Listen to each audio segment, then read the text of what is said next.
Hello and welcome to our coaching conversations.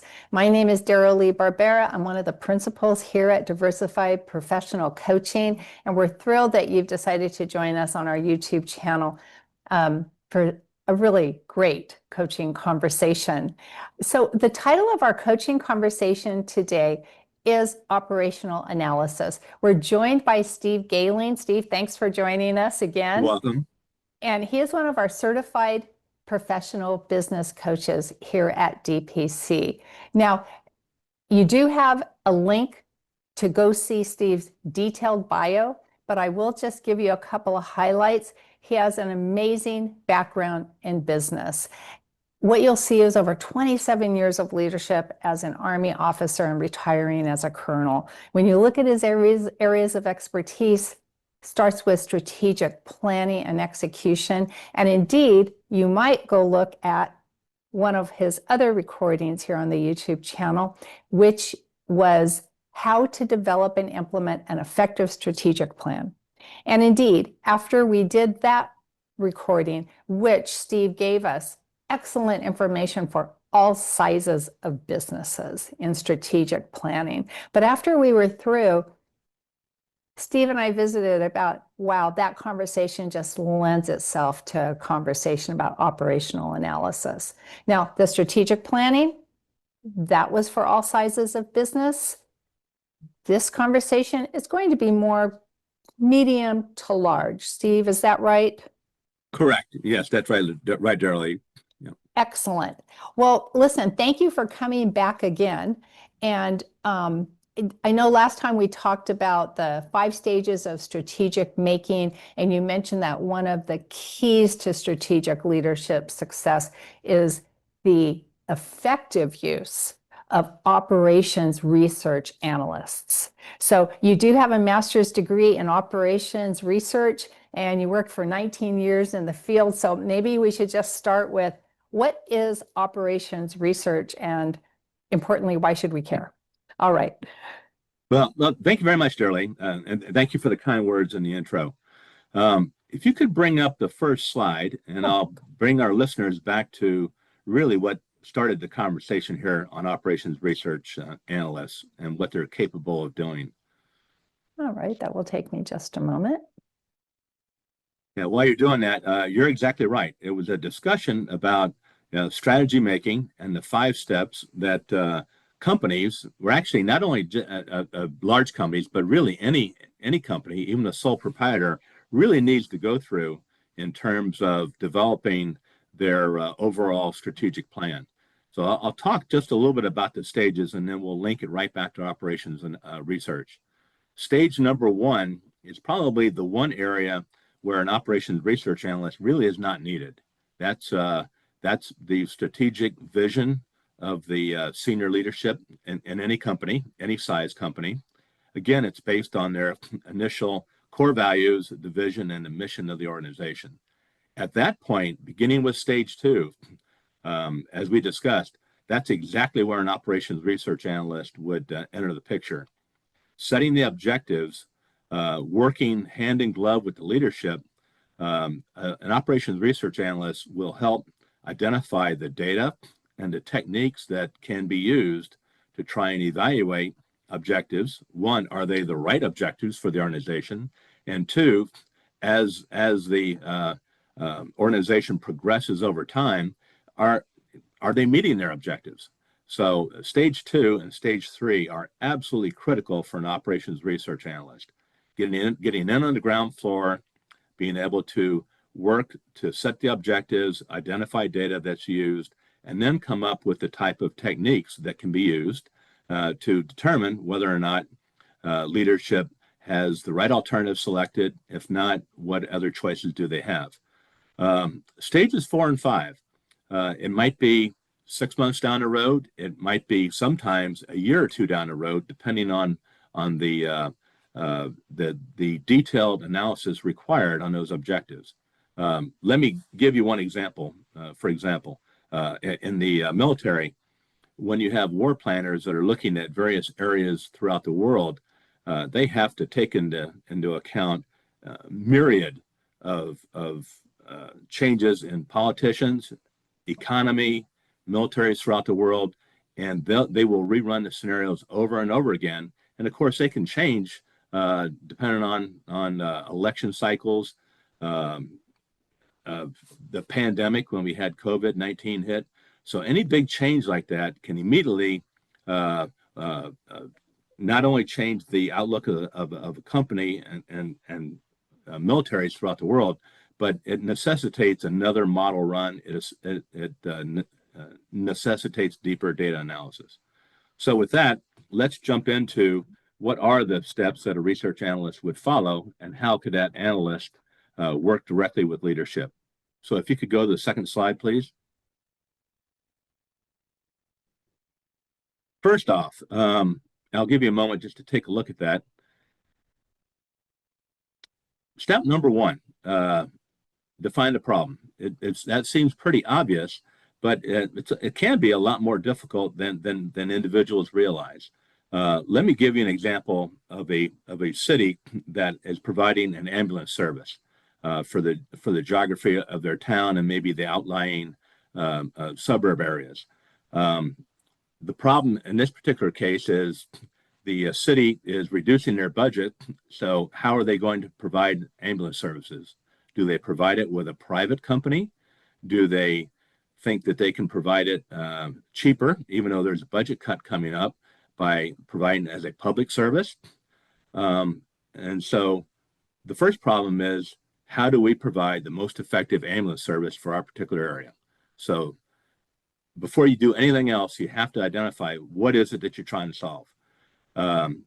Step number two, objectives. We'll go back to the ambulance issue. The first question would be, what are we trying to do? What are we trying to solve? What are we providing to the public? Well, let me read what an example would be of an objective. To deliver effective and efficient service equitably in a geographical area, regardless of where the individuals live. So that would be one objective. So when a company is setting objectives, many times they'll have 3 or 4. You certainly can't model more than that. I mean, you might have different performance measures that you're looking at, but in terms of objectives, generally 3 or 4 is about the most that you can come up with. And these, again, are big objectives. Performance measures. We'll go back to the ambulance, for example. One performance measure might be, after an operator, 911 operator, receives a phone call, the ambulance arrives at that location within 4 minutes. I'm making up 4 minutes. That's just a measure, but that would be something that the operations research analyst could then take and use that in a model to come up with an optimal number, for example, of ambulances that the city needs, maybe a number of drivers that they need, maybe a number of hospitals that they need. I mean, there could be a lot of subsequent measurements that come from that. But that's the type of measure, a very specific measure that you're coming up with. And when we think about the slide before, in that in the 5 stages, this one here is really staged between stage 2 and 3. You've identified the objectives of the company, and now you're tacking on the actual measurement that you think will be able to allow you to determine whether or not you've achieved your objectives. The fourth one, alternative courses of action. We'll go back to our ambulance situation here. The question here would be, do the ambulance drivers work for the hospitals? Do they work for the police department? Do you set up a separate department to handle just ambulances? So you have various courses of action. In this particular case, I just listed 3 alternative ways of having them run the operation. But it could be a lot of other things. It could be, for example, if you have a transportation company, how are you going to deliver your items? Are you going to deliver them by trucks? Are you going to use individuals driving SUVs? There's all types of different ways that you can solve the objectives. So The operations research analyst will sit down with leadership and identify what those courses of action are, and then to link those to data, and then the next step, analyze those alternatives. And they'll do those by using some of the techniques I'll be talking about in just a few minutes. Analyzing those alternatives can take sometimes several weeks, sometimes several months, depending on what the solution sets reveal. You can go back to leadership, much like we saw in the stages there. You could be now at stage 4. You might have to go back to stage number 2 and re-identify those objectives or adjust your mathematical models based on what you're realizing with the alternatives. Then the next to last step, once you're satisfied that you have realistic alternatives, then you compare the consequences of it. And then once you do that, you then present the results and the conclusions to your leadership. I've gone through very, very quickly about what those steps are.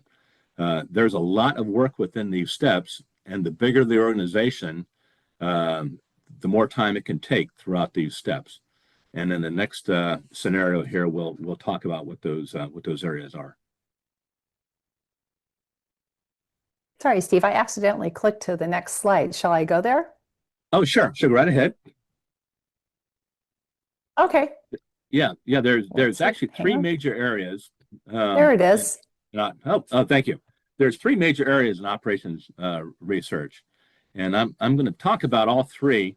I'll talk more about statistics than I will optimization and modeling, simply because every organization, a sole proprietor, or the biggest companies that you can think of, and I'm thinking of maybe of Amazon, Pfizer Corporation in the healthcare community, J.B. Hunt with the trucking industry, certainly the U.S. military, there are thousands and thousands of data points available in all those operations. So statistics are very, very important. 2 areas that I've highlighted here: descriptive. Everybody has descriptive statistics, and that's normally what you think of first when you think of statistics. For example, how many men, how many women work in an organization? How many offices does your corporation run?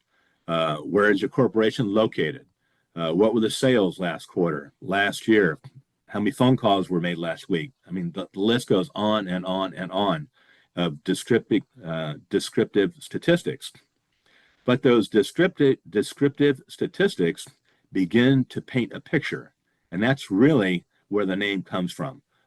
If you have just one data point, that doesn't tell you much at all. However, if you string data points over a 2, 3, 4-year time period, now all of a sudden you have a mosaic that begins to appear. And data, of course, in one area can mirror data in a different area, or it can contrast that data.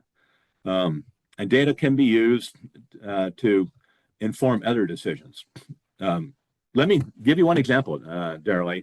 I think this is a fun example. I learned about this one back in 2005. I went to a week-long course at the University of Indiana. It was a continuing education course in operations research, and the professor there spent about half of the first day talking about a project that he was still working on for the Indiana Pacers. In a nutshell, the Indiana Pacers hired him to analyze the referees in an NBA for an entire NBA season. They wanted to know what type of fouls the referees were calling, and at what time during the game were they calling those fouls.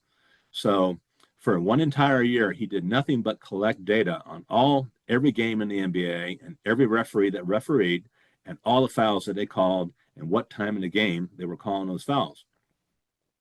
After 1 year of doing that, he then did a regression model, and what he came up with was, for each particular referee, there was a very clear pattern on the type of fouls that he or she were calling throughout the game.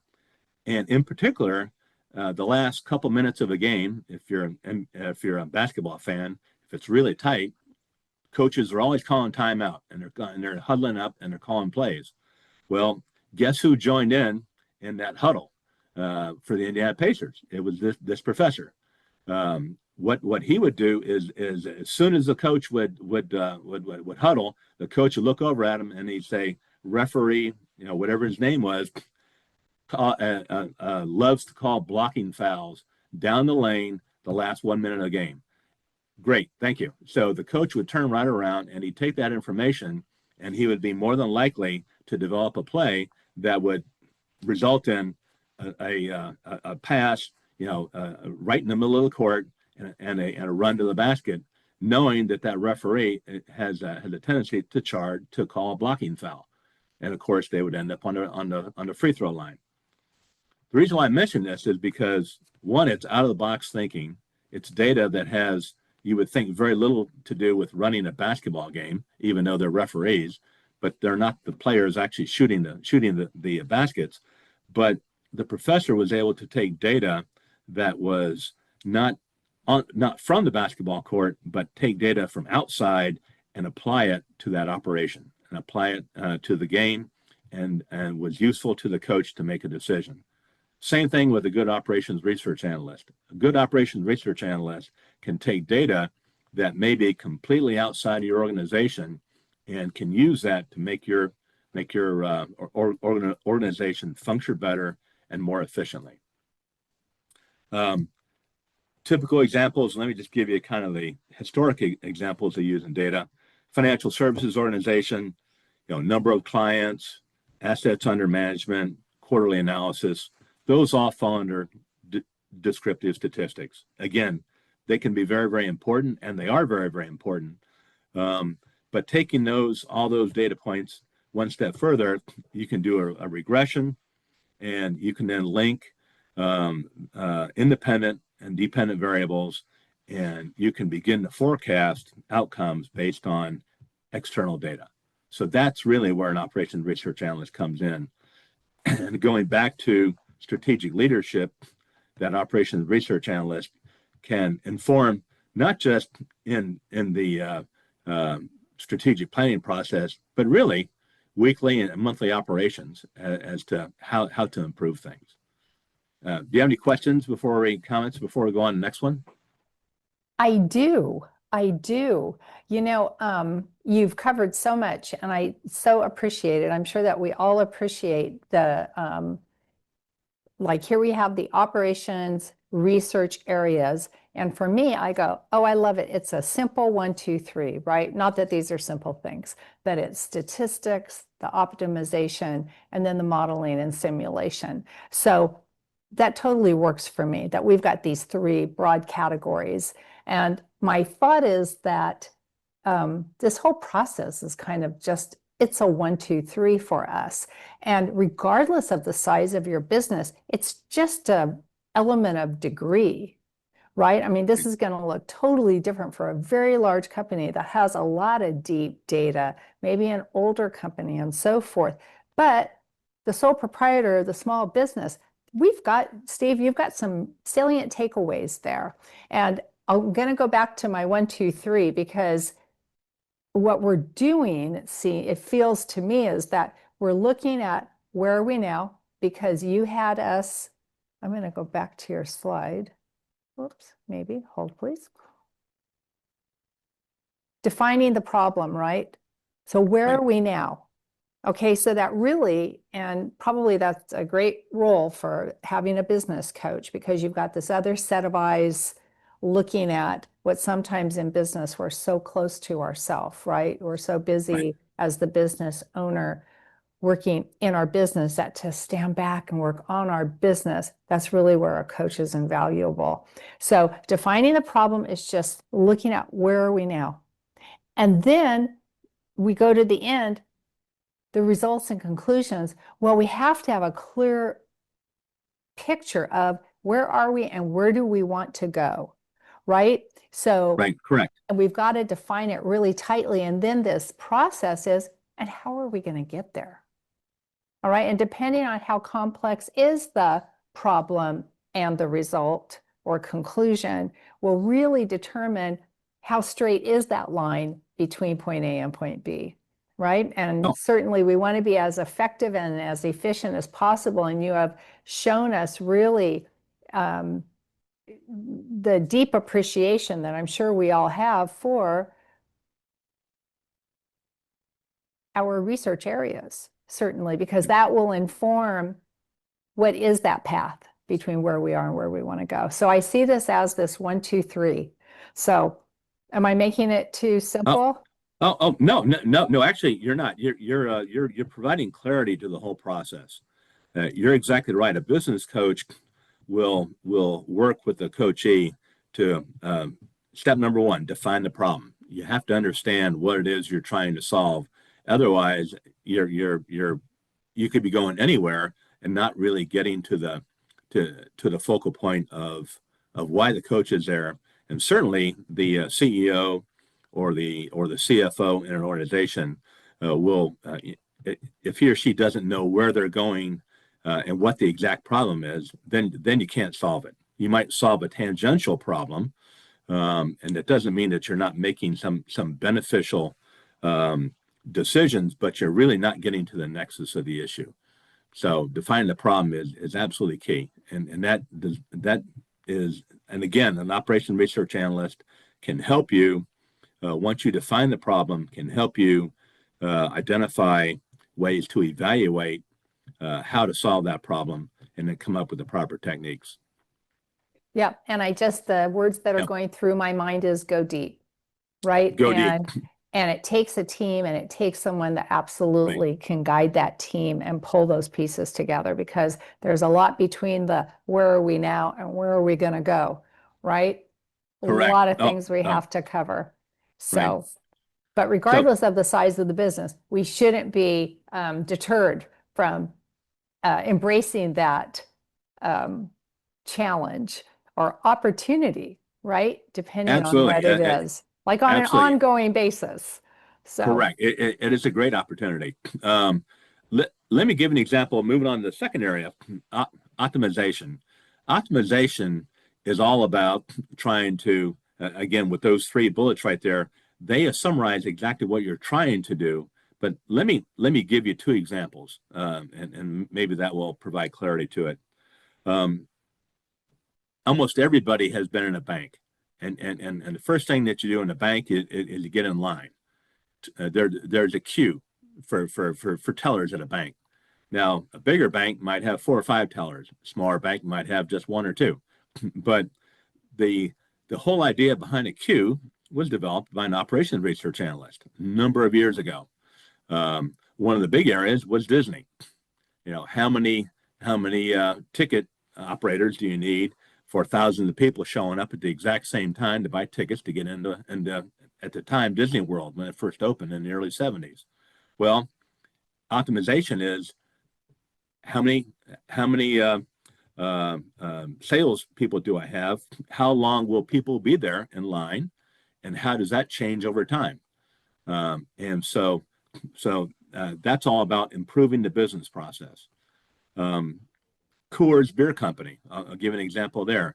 One of the professors that teaches Army graduate students there worked with Coors. This is a number of years ago. They were looking at ways to try and increase profits. Well, you can either increase profit by obviously increasing the number of sales, maybe perhaps charging more, but you can also and need to look at your costs. Well, an operation research analyst looked at all the costs and using optimization came up with a way to make the cans thinner, so that when you buy a can of beer, he was able to set up a model so that the thickness of that can was as thin as it could possibly be to properly hold the beer and ship it without exploding. That jumped profits something like 15% in 1 year. Something which you would think is very simple, not even really obvious, because we all know we have to ship beer in a can, but who would think about making the can thinner or lighter, or perhaps even smaller? But this person did, and so saved the company a lot of money. So such that's a just two great examples. example. Yeah, great examples. So and and in any particular business, you can think about any type of optimization that, depending on whether you're in transportation, supply, could be data servers. You could be running these data farms. You have data servers, data comes in one location, then it gets farmed out. I mean, the list goes on and on as to how optimization can be used and has been used. Uh, modeling and simulation. I think the two best uses are the first two bullets there. What if? And CEOs and CFOs of companies can ask that question, what if we expand to a new market? Let's say we want to try a different business line. How much is it going to cost us? How long before we break even? How much money can we expect to make? I mean, the list goes on and on and on of all those variables that need to be considered.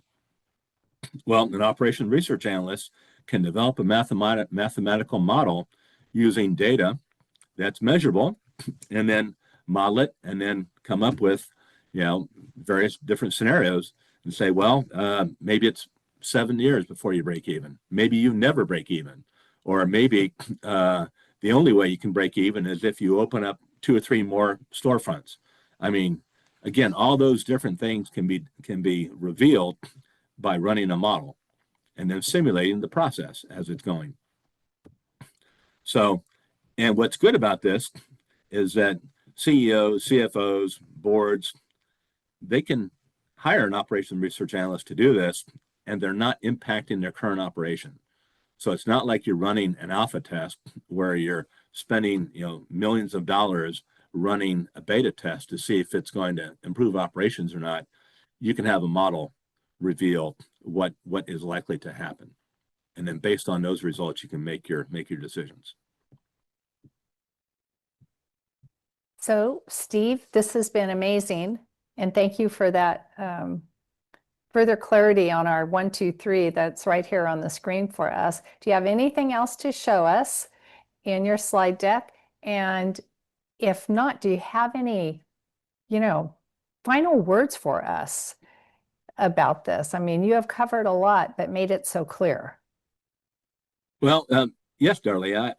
I would say, again, linking this back to a business coach and linking it back to the original discussion on strategic leadership and developing plans for an organization. Utilizing operations research analysts and operations research techniques will not only save the corporation a lot of time, it will also save you a lot of money. You can spend your time and your money on doing thorough research and thorough analysis rather than trying things and failing. So an operations research analyst can help you do that. And a business coach who has a background in these areas can ask those kind of questions and help the coachee move towards, well, let me think about how I would apply this in my operation. Let me think more about what directorate or what area in my company would be best suited to head up this analysis for me. Or who would be the best person in my company based on his or her background to lead an effort on a deep dive on statistics and to come back to the board, come back to me and explain about alternatives. In other words, linking what's going on in the company to the mathematical abilities of an operations research analyst, and of course, the clarity provided by the business coach. Yeah, and Steve, thanks for mentioning, I tend to think of the world as a function of time, right? For our more analytical viewers here. And indeed, losing time is very expensive and you can't get it back. So this is just helps with a much more direct from point A to point B. So yeah, not winding around. Correct. Of a straight line, as straight of a line as we can get for our clients there. So, well, wonderful. Thank you so much. We'll be looking forward to what you decide is our next topic to explore here on our coaching conversations. And please do feel free, viewers, feel free to join us again for another topic, and visit us on the website and let us know. If you have a coaching conversation topic you would like us to approach, feel free to communicate that to us. So again, thank you, Steve. A wonderful conversation. Well, thank you. Thank you very much, Darlene. All right. Have a good day. Thank you. All right. You Bye-bye.